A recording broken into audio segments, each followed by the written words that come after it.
నిన్న అన్ని రాష్ట్రాల ముఖ్యమంత్రులతో కలిసి నీతి ఆయోగ్ సమావేశం జరిగింది.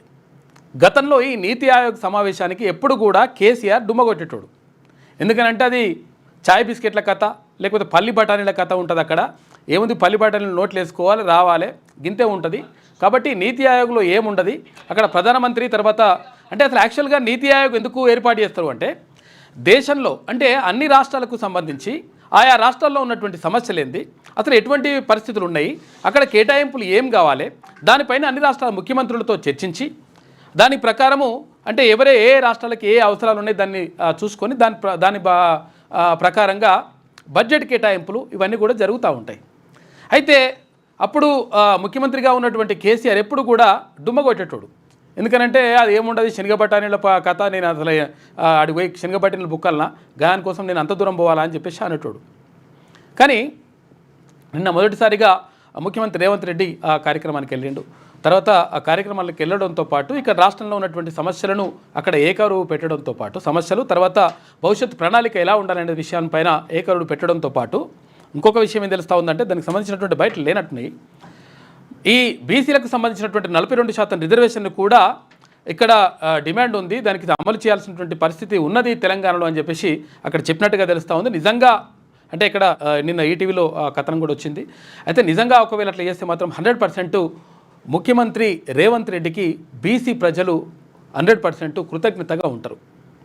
ఎందుకంటే మెజారిటీ ప్రజలైనటువంటి బీసీల కోసం 100% ఒకవేళ మీరు మాట్లాడితే తర్వాత ఈ 42% రిజర్వేషన్ని అమలు చేసేందుకు నిజంగా అమలు చేస్తే 100% చరిత్రలో నిలిచిపోతారు. ఈ విషయం మాత్రం బరాబర్ చెప్పగలుగుతాం. కాబట్టి నిన్న అదొక విషయం అట్లా ఉంటే ఇక నిన్న కేటీ రామారావు మాట్లాడుతూ ఉన్నాడు. ఏమని మాట్లాడుతున్నాడంటే ముఖ్యమంత్రి రేవంత్ రెడ్డి పేరు నేషనల్ హెరాల్డ్ కేసులో బయటకు వచ్చింది కాబట్టి అందులో ఆ కేసులో ఆయన ఉన్నాడు కాబట్టి నైతిక బాధ్యత వహిస్తూ ముఖ్యమంత్రి పదవికి రాజీనామా చేయాలనేటువంటిది కేటీఆర్ డిమాండ్. మంచిగున్నది, బాగానే ఉంది కథ. మరి గతంలో అసలు యాక్చువల్గా ఇది ఎవరు పెట్టిన కేసు అంటే ఈడీ ఎన్ఫోర్స్మెంట్ డైరెక్టరేట్ పెట్టినటువంటి కేసుకు సంబంధించి ఆయన మాట్లాడిండు. మరి గతంలో కేసీఆర్ మాట్లాడినప్పుడు కానీ తర్వాత కేటీఆర్ మాట్లాడినప్పుడు కానీ ఎప్పుడైనా కానీ ఈడా బోడా రా బే అంటే వచ్చిరు గుంజుకొని పోయారు. అయితే ఇదంతా కూడా జరిగితే అప్పుడు మరి మాట్లాడలే. ఎందుకంటే ఈడీ అంటే మొత్తం కూడా ఏది కేంద్ర ప్రభుత్వం చెప్పు చేతుల్లో ఉంటుంది కాబట్టి కేంద్ర ప్రభుత్వం ఎట్లా చెప్తే అట్లా ఈ ఈడీ అనేటువంటి ఎన్ఫోర్స్మెంట్ డైరెక్టరేట్ అనేటువంటిది వ్యవహరిస్తుంది కాబట్టి దాన్ని పట్టించుకోవాల్సిన అవసరం లేదు అని చెప్పేసి గతంలో వీళ్ళే కేసీఆర్ కానీ తర్వాత కేటీఆర్ కానీ మాట్లాడినరు. కానీ ఇప్పుడేమంటాడు, ఇక్కడ ఈడీ నమోదు చేసినటువంటి కేసులో ఇక్కడ ఈయన పేరు కూడా చేర్చబడ్డది కాబట్టి ముఖ్యమంత్రి రేవంత్ రెడ్డి పేరు కూడా చేర్చబడ్డది కాబట్టి ఎందుకు ఈయన నైతిక బాధ్యత వహిస్తూ రాజీనామా చేయలే అంటున్నాం. మరి గతంలో అక్కడ కల్వకుంట్ల కవిత పేరు కూడా దానిమంటారు పేర్కొని కేసులు అయినాయి, తర్వాత జైలుకి వెళ్ళింది, ఇవన్నీ అయినప్పుడు మరి మా చెల్లె రాజీనామా చేయాలి, మా చెల్లె పార్టీ సభ్యత్వానికి రాజీనామా చేయాలని చెప్పేసి ఎక్కడ కూడా మాట్లాడలే. తర్వాత కొన్ని కేసులు నమోదవుతూ ఉంటాయి. అంటే ఇప్పుడు ఈడీ కేసు అక్కడ పక్కకు పెడదాం, ఏ కేసు అయినా కేసే కదా, తర్వాత ఏ విషయమైనా కానీ దర్యాప్తే కదా. కాబట్టి ఇప్పుడు ఆరోపణలు ఎదుర్కొంటున్నారు. ఇప్పుడు అక్కడ కూడా ఆరోపణలు ఎదుర్కొంటున్నానే అని అనుకున్నప్పుడు ఇక్కడ తెలంగాణ రాష్ట్రంలో ఇక్కడ కాళేశ్వరం ప్రాజెక్టుకి సంబంధించి అనేక రకాలైనటువంటి ఆరోపణలు ఉన్నాయి. అక్కడ గతంలో పనిచేసినటువంటి ముఖ్యమంత్రి కేసీఆర్ పైన, తర్వాత నీటిపారుదల శాఖ మంత్రిగా ఉన్నటువంటి హరీష్ రావు పైన, ప్రభుత్వంలో పనిచేసినటువంటి మంత్రిగా పనిచేసినటువంటి కేటీఆర్ పైన కూడా ఆ విషయానికి బాధ్యత వహిస్తూ మీరు కూడా ఏది మన సిరిసిల్ల ఎమ్మెల్యే పదవికి రాజీనామా చేసేసి అక్కడ పడేసేది. ఎందుకంటే ఆరోపణలు ఎదుర్కొంటున్నావు కదా. తర్వాత ఇక్కడ ఈ కార్ రేసుకు సంబంధించి కూడా ఆరోపణలు ఎదుర్కొంటా ఉన్నారు. తర్వాత ఇక్కడ ఏది ఔటర్ రింగ్ రోడ్డుకి సంబంధించినటువంటి ఆ కుంభకోణానికి సంబంధించి దాంట్లో ఆరోపణలు ఎదుర్కొంటా ఉన్నారు.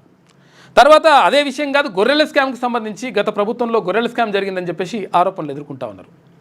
తర్వాత గతంలో ఇక్కడ ఛత్తీస్గఢ్ నుంచి కొనుగోలు చేసినటువంటి విద్యుత్తుకు సంబంధించినటువంటి అంశంలో కూడా మీరు ఆరోపణలు ఎదుర్కొంటారు. అక్కడ ముఖ్యమంత్రిగా పనిచేసినటువంటి కేసీఆర్ కానీ తర్వాత మంత్రిగా పనిచేసినటువంటి మీరు కూడా అందులో భాగస్వాములుగా ఉన్నారు అని చెప్పేసి ఆరోపణలు ఎదుర్కొంటున్నారు.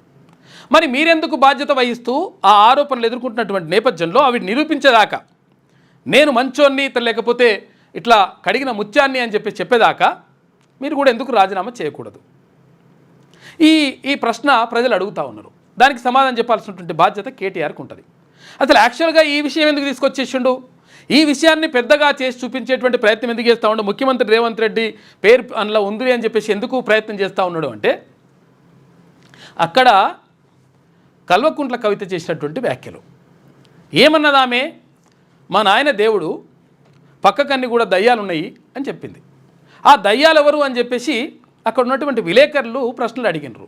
ఆ దయ్యాలు ఎవరో చెప్పండి అంటే ఆ విషయాన్ని ఎక్కడ కూడా చెప్పకుండా ఆ మాట దాటేస్తూ మిగతా విషయాలన్నీ మాట్లాడిండు. తర్వాత మా దగ్గర కోవట్లు, మా పార్టీలో కోవట్లు ఉన్నటువంటి మాట ఒకవేళ వాస్తవం అయితే బయటకు వస్తారు, అక్కడ రేవంత్ రెడ్డికి ఆ సంబంధాలు ఉంటే ఇట్లా అన్నీ బయటకు వస్తారు అనేటువంటి మాట మాట్లాడిండు. కానీ ఎక్కడ కూడా ఆ దయ్యం ఎవరో చెప్పేటువంటి ప్రయత్నం చేయలేదు కేటీ రామారావు. అంటే ఒక విషయాన్ని అంటే వాళ్ళకు వస్తున్నటువంటి ప్రశ్నలని, వాళ్ళకు వస్తున్నటువంటి ఎదురవుతున్నటువంటి ఆ ఎదురుదాడుల్ని ఎదుర్కోలేని పరిస్థితిలో ఉన్నప్పుడు డైవర్షన్ పాలిటిక్స్కి తెరసిస్తారు వీళ్ళు. కల్వకుంట్ల ఫ్యామిలీకి అట్లా వెన్నతో పెట్టిన విద్య చాలా ఈజీగా డైవర్ట్ చేయగలుగుతారు వాళ్ళు. ఎందుకంటే ఈ అంశాన్ని అసలు యాక్చువల్గా కేసీఆర్ పక్కకు ఉన్నటువంటి వాళ్ళు ఎవరు, ఏ దయ్యాలు ఉన్నాయి, తర్వాత ఎవరు వాళ్ళు తప్పుతో పట్టించిండ్రు, ఎందుకు నిజంగా అక్కడ ఆమె చేసినటువంటి ఆరోపణలకు సంబంధించి ఎందుకు ఇట్లా జరిగింది అని చెప్పి సమాధానం చెప్పలేక ఆ విషయాన్ని చాలామంది విలేకరులు కూడా అడిగినరు. ఏమైంది అసలు యాక్చువల్గా ఆ దయ్యాలు ఎవరు చెప్పండి అని చెప్పేసి అంటే ఎవరి దగ్గరనైనా ఉంటే ఇట్లా అని చెప్పేసి ఇట్లా జరుగుతూ ఉన్నటువంటి పరిస్థితి.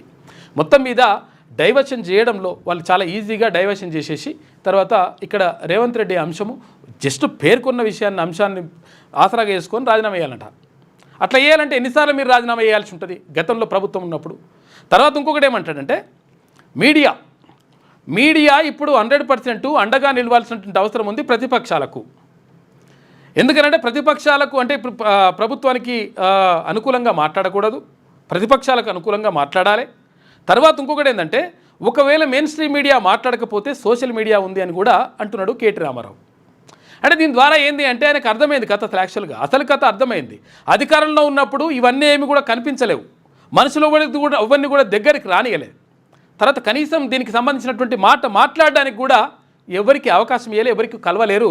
ఇక్కడ అప్పుడు చంద్రశేఖరరావు కానీ ఇక్కడ కేటీ రామారావు కానీ ఎవరికి కూడా కలవనటువంటి వీళ్ళు ఇప్పుడు ఆయన ఉల్టా మాట్లాడతారు. అంటే ఇప్పుడు అట్లా మాట్లాడుకుంటూ వస్తారనమాట. ఎట్లా ఇప్పుడు ఏమవుతుందంట అసలు యాక్చువల్గా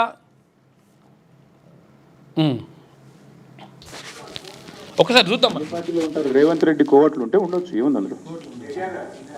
coverts will expose themselves coverts will expose themselves in due course of time. ఎందుకు ఉండొచ్చు అని అన్నాడు కదా. ఎంత బాగా కవర్ చేసుకుంటూ వస్తున్నారంటే రేవంత్ రెడ్డి గారిని చాలా ఆశ్చర్యంగా ఉంది. ఇట్లా కూడా చేయొచ్చా అని. అంటే ఇంత పెద్ద కేసులో ఇంత పెద్ద మ్యాటర్ వస్తే ఒక ముఖ్యమంత్రి పేరు వస్తే ఇదే కేసీఆర్ గారి పేరు ఉంటే రాకపోదురా? ఇదే కేసీఆర్ గారి పేరుంటే కోతికి కొబ్బరి చిప్ప దొరికినట్టు కొంతమంది సంబరాలు చేసుకుంటూ పేపర్ల నిండా తాటికాయంత అక్షరాలతో రాసేటోళ్ళు ఇలా రేవంత్ రెడ్డి గారికి కవరింగ్ ఇచ్చేందుకు చాలా కష్టపడి కాపాడుతున్నారు. వారందరికీ నేను చేసే విజ్ఞప్తి ఒకటే, మీరు ఎన్ని చేసినా ఎంత గింజుకున్నా, ఈ మీడియా సంస్థలు ఎంత తాపత్రయపడ్డా, ఆయన మీకు ఎంత అడ్వర్టైజ్మెంట్లు ఇచ్చినా, ఎన్ని రకాలుగా మిమ్మల్ని ఫోన్ చేసి బెదిరించినా ప్రజలకు విషయం అర్థమైపోయింది. ఈయన ఒక లొట్టపీస్ ముఖ్యమంత్రి. ఇప్పుడు ఎంత బెదిరించినా అట్లా అంటున్నారు. బెదిరించింది కేసీఆర్ అప్పుడు ఏది అక్కడ టీవీ9 పైన కానీ లేకపోతే అక్కడ ఆంధ్రజ్యోతి ఏబిఎన్ ఆంధ్రజ్యోతిని కానీ వీళ్ళన్నింటినీ కూడా అదుపులోకి తీసుకోవడానికి వాళ్ళపైన బ్యానే విధించిండు అధికారం ఉందని చెప్పేసి.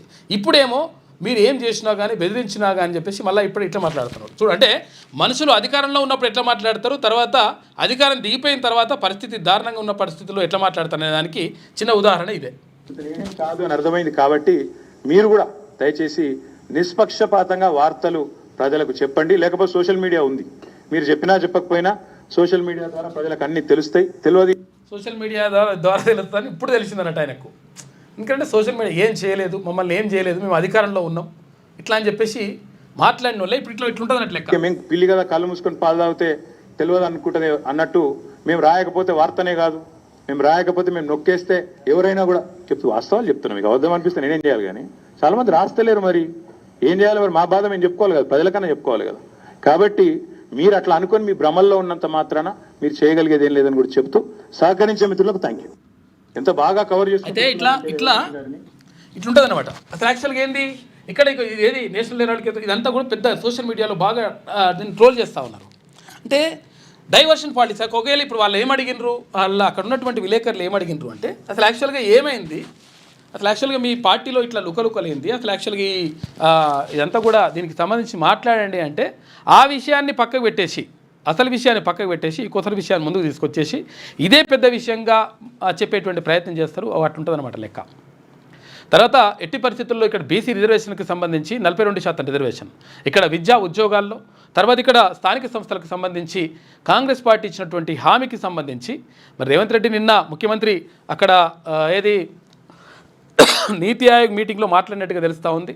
మాట్లాడమే కాదు, దాన్ని అమలు చేస్తే 100% మంచి పేరు వస్తుంది, తర్వాత భవిష్యత్తులో ఒక మంచి చరిత్రలో నిలిచిపోతారు. కాబట్టి ఆ విషయం అట్లా చేస్తే బాగుంటుందని చెప్పేసి అందరూ కూడా ప్రజలందరూ కూడా భావిస్తూ ఉన్నారు. అట్లా చేయాలని చెప్పేసి కోరుకుందాం. ఇంకా మీ పిల్లలు ఐఐటి ఎంసెట్ లాంటి కాంపిటేటివ్ ఎగ్జామ్స్కి ప్రిపేర్ అవుతున్నారా? జాబ్స్ కోసం చేసే ప్రయత్నంలో విఫలమవుతున్నారా? ఇంగ్లీష్పై పట్టు సాధించలేక పోటీ ప్రపంచంలో వెనుకబడుతున్నారా? స్టేట్ సిలబస్ అయినా సెంట్రల్ సిలబస్ అయినా అన్ని సబ్జెక్టులు ఇప్పుడు ఒక్క క్లిక్లో. షేక్ స్పైకర్ ఇప్పటి వరకు ఎవరు తయారు చేయలేని విధంగా రూపొందించబడిన సరికొత్త యాప్. ఇప్పుడే షేక్ స్పైకర్ యాప్ని ప్లేస్టోర్ నుండి డౌన్లోడ్ చేసుకోండి. కేవలం 1000 రూపాయలకే 7 ఏళ్ల పాటు సబ్స్క్రిప్షన్ పొందండి.